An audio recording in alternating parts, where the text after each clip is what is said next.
और दोस्तों, target with PS Parihar channel में आपका स्वागत है। सुबह की इस वीडियो में ऐसी सूचनाएं होती हैं जो विभिन्न समाचार पत्रों पर छाई हुई होती हैं और विद्यार्थियों के लिए आवश्यक होती हैं। तो आइए शुरू करते हैं और देख लेते हैं कि आज के समाचार पत्रों में विद्यार्थी जीवन से संबंधित कौन कौन सी सूचनाएं हैं। आगे बढ़ने से पहले हम लोग बात करेंगे लेखपाल भर्ती की बेस्ट बुक की, जैसे कि आप लोग यहाँ पर देख सकते हैं। चूंकि लेखपाल भर्ती के लिए समय बहुत कम है और एक क्रैश कोर्स के टाइप में ये पुस्तकें तैयार की गई हैं, जिसे आप लोग यहाँ पर देख सकते हैं। सरस्वती प्रकाशन प्रयागराज का प्रकाशन है और ये काफ़ी अच्छी पुस्तकें हैं, इन्हें आप लोग ले सकते हैं। प्रयागराज की लगभग सभी कापी किताबों की दुकानों में ये पुस्तकें मिल जाएंगी। राजस्व लेखपाल की आपको सभी प्रकार की पुस्तकें मिलेंगी, चाहे वो पिछले सालों के प्रश्न पत्र वाले सॉल्व पेपर हों। ये जो सॉल्व पेपर आप लोग देख रहे हैं, इसमें 2015 के पेपर तो है ही है, साथ में एक परीक्षा हुई थी 2008 में, उसका भी सॉल्व पेपर इसमें दिया हुआ है। सरस्वती प्रकाशन का बहुत सारी पुस्तकें आती हैं, चाहे वो सॉल्व पेपर हो, चाहे संपूर्ण गाइड हो, चाहे वो ग्राम समाज एवं ग्राम विकास से संबंधित प्रश्न हो। ये पुस्तक तो काफी अच्छी और भी अच्छी। और अगर आप लोग ऑनलाइन मंगवाना चाहते हैं तो लिंक मैंने डिस्क्रिप्शन बॉक्स में दे दी है, आप व्हाट्सएप नंबर पर बात कर लीजिए और आपको पुस्तक पहुंचा दी जाएगी। लेखपाल भर्ती की इन 5 पुस्तकों का जो सेट है, इसकी जो प्राइस है वो भी काफी कम रखी गई है, तो आप सरस्वती प्रकाशन की इन पुस्तकों को भी देख सकते हैं। चलिए शुरू करते हैं आज की सूचनाओं को। जैसे कि यहाँ पर लिखा है, प्राथमिक भर्ती आ भी गई तो बीएड छात्र नहीं कर पाएगा आवेदन। मामला है बीएड वर्सेस बीटीसी केस की। इसकी लगातार इलाहाबाद हाई कोर्ट में सुनवाई हो रही है और सुप्रीम कोर्ट में भी सुनवाई हो रही है। सुप्रीम कोर्ट में तो जुलाई के महीने में 19 जुलाई को सुनवाई है, लेकिन इलाहाबाद हाई कोर्ट में लगातार कल भी सुनवाई हुई थी और आज भी इस केस की सुनवाई होनी है, आप लोग यहाँ पर देख सकते हैं। और जो बीएड के छात्र हैं उनको आज भी स्टे नहीं मिला है प्राथमिक शिक्षक भर्ती में, और जो टीईटी के जो प्रमाण पत्र हैं वो रोक दिए गए हैं, केवल इस आधार पर कि बीएड को प्राथमिक शिक्षक भर्ती से जोधपुर हाईकोर्ट ने बाहर कर दिया है। इस आधार पर उत्तर प्रदेश में भी इनको बाहर कर देना चाहिए प्राथमिक टीईटी से। यहाँ पर देख सकते हैं, ये 16 तारीख की जो सुनवाई हुई थी उसके बाद में फिर 17 तारीख को डेट लगा दी गई है, यानी आज कोर्ट नंबर 32 यहाँ पर लिखा हुआ है, सिद्धार्थ की बेंच में होगा और सिंगल बेंच है। फ्रेश सप्लीमेंट्री लिस्ट पे इसका नाम है, तो जो भी अपडेट होगी वो तो दी जाएगी। लिखा हुआ कि यदि आज की तारीख में कोई भी भर्ती जल्दी में, जैसा कि 51,112 पद या उससे अधिक की भर्ती आने के चांस हैं, तो ऐसी परिस्थिति में बीएड शामिल नहीं हो पाएगा।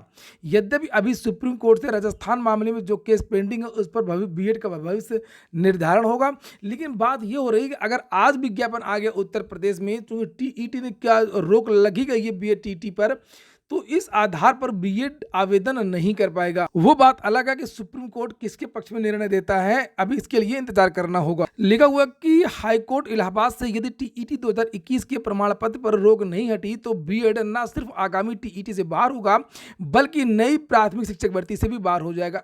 ये बात सही है कि अगर ये रोक नहीं हटी तो ये आवेदन तो इस बार नहीं कर पाएंगे। ये आज की बात हो रही है, ये भविष्य की बात नहीं हो रही है। हालांकि बीएड को बचाने के लिए उत्तर प्रदेश में भी सरकार लगी हुई है और दिल्ली में भी सरकार लगी हुई है, एनसीटीई भी लगी हुई है। भले ही सिंगल बेंच से राहत ना मिले तो ऐसा लगता नहीं है कि जो फाइनली है वो बीएड हार जाएगा। फिलहाल सब कुछ डिपेंड करता है सुप्रीम कोर्ट के निर्णय पर, और उसकी केस की जो सुनवाई है वो 19 जुलाई को होनी है। देखते हैं क्या होता है। और उत्तर प्रदेश में जब तक ये केस चलेगा तब तक मुझे नहीं लगता है कि टीईटी की जो मार्कशीटें हैं वो दी जाएंगी। अगली जो सूचना है वो है उत्तर प्रदेश दरोगा भर्ती की। जैसे लिखा हुआ, यूपीएसआई स्कैम अधिकारियों के जवाब और वार्ता, इसके लिए लखनऊ में लगातार धरना प्रदर्शन चल रहा है। तो लखनऊ में जो धरना प्रदर्शन हो रहा है उसी के क्रम में कल जो है पुलिस के कई कर्मचारी आए, छात्रों से वार्ता की और छात्रों से कहा कि आपको जो प्रतिनिधिमंडल हो वो चल के उच्च अधिकारियों से बात करे। चूंकि विद्यार्थियों का जो विरोध है वो लगातार बढ़ता जा रहा है, बहुत सारे लोग इसके समर्थन में भी आ गए। कल अमिताभ ठाकुर ने जो है एफआईआर करने के लिए एक एप्लीकेशन भी दिया है। और नूतन ने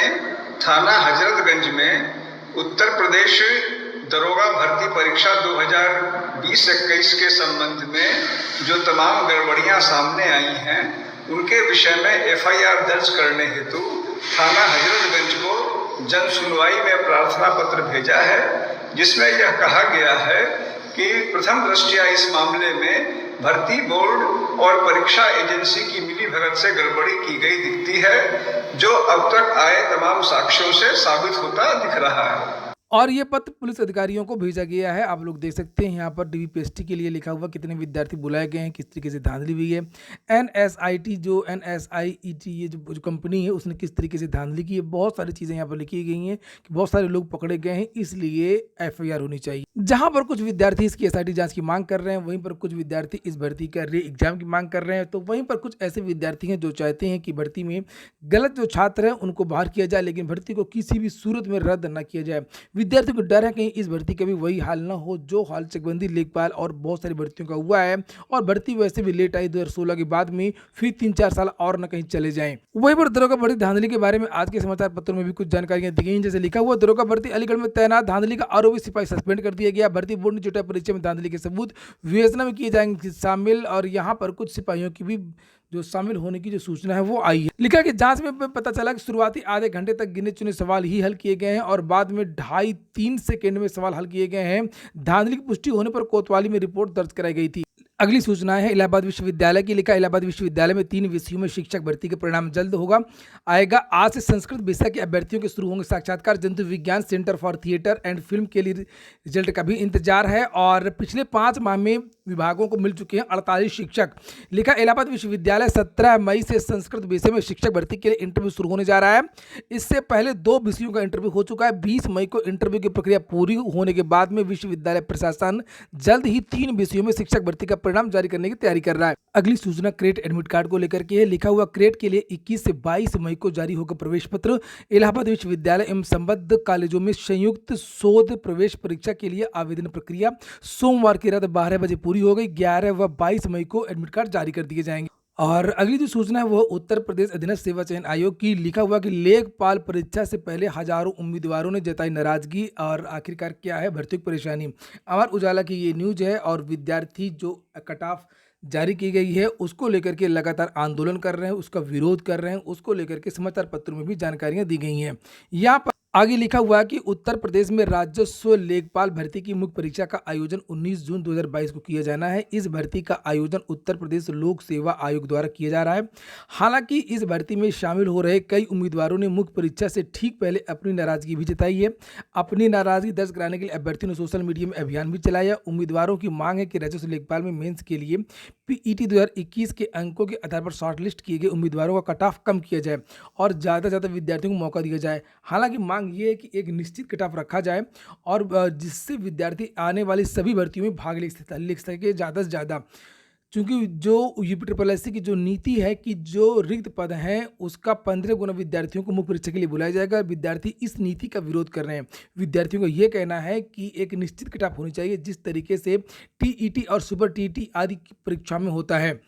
इसको लेकर के 18 तारीख यानी कल इलाहाबाद हाईकोर्ट में इसकी सुनवाई भी होनी है।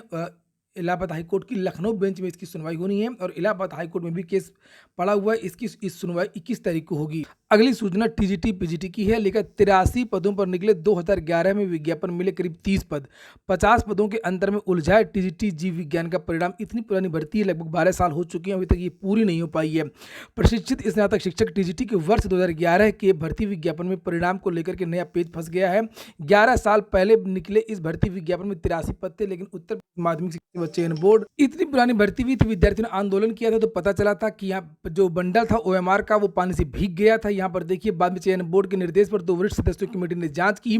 चयन बोर्ड ने पिछली भर्तियों का बैकलॉग मार्च 2022 में खत्म करने के साथ ही परिणाम घोषित करने के लिए 11 साल पुराने जीव विज्ञान के पदों की वर्तमान स्थिति का सत्यापन कराया। रिपोर्ट में लगभग 30 पद ही रिक्त मिले। ये एक और नया बवाल मिल गया। ऐसे में चयन बोर्ड के सामने संकट यह है कि 30 पद रिक्त हैं तो 83 पदों पर परिणाम कैसे घोषित किया जाए। लिखा हुआ कि अभ्यर्थी इंद्रपाल सिंह का कहना है कि चयन बोर्ड की बेरुखी के कारण टीजीटी जीव विज्ञान के अभ्यर्थियों का भविष्य अधर में फंसा हुआ है। चयन बोर्ड के सचिव नवल किशोर का कहना है कि पदों के अंतर के कारण परिणाम को लेकर के चयन बोर्ड मंथन कर रहा है। तो पता नहीं कितने बच्चे बचे हैं कि नहीं बचे हैं, या तो विद्यार्थी छोड़कर चले गए होंगे या विद्यार्थियों को पता ही नहीं होगा कि हमने कोई फॉर्म भरा भी था 2011 में। ईडब्ल्यूएस के अभ्यर्थियों ने मांगी उम्र में छूट। आजकल समाचार पत्रों के माध्यम से लगातार ये जानकारी दी जा रही है कि जो ईडब्ल्यूएस 10% सवर्ण आरक्षण दिया जाता है तो उसमें जिस तरीके से बाकी के रिजर्वेशन होते हैं जिसमें उम्र में छूट मिलती है और बहुत सारी सुविधाएं मिलती हैं, उसी तरीके से ईडब्ल्यूएस के छात्रों को भी भर्तियों में आयु सीमा में छूट दी जाए। इसके लिए विद्यार्थी लगातार ये मांग उठा रहे हैं। बहुत सारे ऐसे राज्य हैं, विद्यार्थियों का कहना है, प्रतियोगी छात्र संघर्ष समिति का कहना है कि बहुत सारे ऐसे राज्य हैं जो ईडब्ल्यूएस में आयु सीमा में भी छूट देते हैं, लेकिन उत्तर प्रदेश में ऐसा नहीं हो रहा है। तो ये हो गया आज का वीडियो। पूरा वीडियो सुनने के लिए बहुत बहुत धन्यवाद। अंतिम सूचना एक और छूट रही है, वो है आरआरबी एनटीपीसी की। ये देखिए लिखा हुआ है 1 लाख से ज़्यादा अभ्यर्थी देंगे परीक्षा। आरआरबी एनटीपीसी लेवल 2, 3, 5 की परीक्षा 12 तारीख से जल्द जारी होगा परीक्षा का पूरा शेड्यूल। इसके बारे में मैंने 2 दिन पहले ही वीडियो बनाया था और आप लोगों को जानकारी दी थी कि जब रेलवे ने ये नोटिस जारी की थी। लिखा रेलवे भर्ती बोर्ड ने गैर तकनीकी लोकप्रिय श्रेणी एनटीपीसी के कंप्यूटर बेस्ड सीबीटी 2 के द्वितीय चरण की तारीख घोषित कर दी है। यह परीक्षा रविवार 12 जून से शुरू हो जाएगी। इस चरण में एनटीपीसी लेवल 2, 3 और 5 के अभ्यर्थी शामिल होंगे। आरआरबी प्रयागराज ने परीक्षा करवाने की तैयारी शुरू कर दी है। पूर्व की भांति यह परीक्षा प्रयागराज के साथ कानपुर, झांसी, ग्वालियर, आगरा, अलीगढ़, मुरादाबाद और देहरादून और रुड़की में बनाए गए केंद्रों पर होगी। लिखा हुआ है कि एनटीपीसी के सीबीटी 2 का 10 दिन पहले मालूम होगा परीक्षा केंद्र। रेलवे भर्ती बोर्ड के नॉन टेक्निकल पॉपुलर कैटेगरी के विभिन्न पदों के दूसरे चरण की परीक्षा की तैयारी कर रहे अभ्यर्थियों को अपने परीक्षा केंद्र के शहर की जानकारी 10 दिन पूर्व ही दी जाएगी। आरआरबी प्रयागराज द्वारा 12 जून से लेवल 2, 3 और 5 की परीक्षा ली जाएगी। तो ये हो गया आज का वीडियो। पूरा वीडियो सुनने के लिए बहुत बहुत धन्यवाद।